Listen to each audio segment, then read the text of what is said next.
And ఇంకొకటి కూడా ఏంటి అని అంటే మనం హాస్పిటల్కి వెళ్ళే టైంలో మనల్ని గుర్తుపట్టి చాలామంది ఫొటోస్ అడుగుతూ ఉంటారు. బట్ వాళ్ళకి తెలియదు మనం ఎలాంటి సిచ్యువేషన్స్లో ఉంటామో అని. అలాంటి టైంలో కూడా మేము ఫొటోస్ ఇస్తాం. ఇన్ కేస్ చాలా సంథింగ్ పీక్స్లో ఉన్న టైంలో మనం ఇవ్వలేదు అని అంటే, ఇప్పుడు నా సోషల్ మీడియా డిఎంలో కానీ లేకపోతే యూట్యూబ్ కమెంట్స్లో కానీ పెట్టేస్తారు దానికి చాలా పొగరు, అందుకే నాకు ఫోటో ఇవ్వలేదు అని.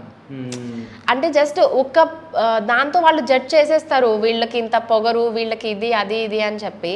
బట్ మేము దానికోసం ఎంత కష్టపడితే మేము ఈరోజు ఈ పొజిషన్లో ఉన్నాము అనేది ఎవరు కూడా అర్థం చేసుకోరు. సో నాకు అనిపిస్తుంది ఈరోజు నేను షూట్ చేయకుండా వెళ్ళుంటే కనుక అట్లీస్ట్ లాస్ట్ డే అయినా సరే నేను ఆయనతో ఉండేదాన్ని కదా అని.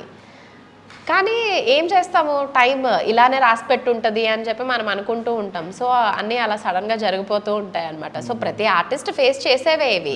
సో ఇప్పుడు సిద్ధు చెప్పినట్టు నిజంగా వరం అనమాట అంతమంది బ్లెస్సింగ్స్ రావడం అనేది. అండ్ ఇంకొక విధంగా శాపం ఏంటి అని అంటే చాలా చాలా ఇంపార్టెంట్ మీటింగ్స్ లాంటివి ఇలాంటి వాటికి మేము వెళ్ళలేం.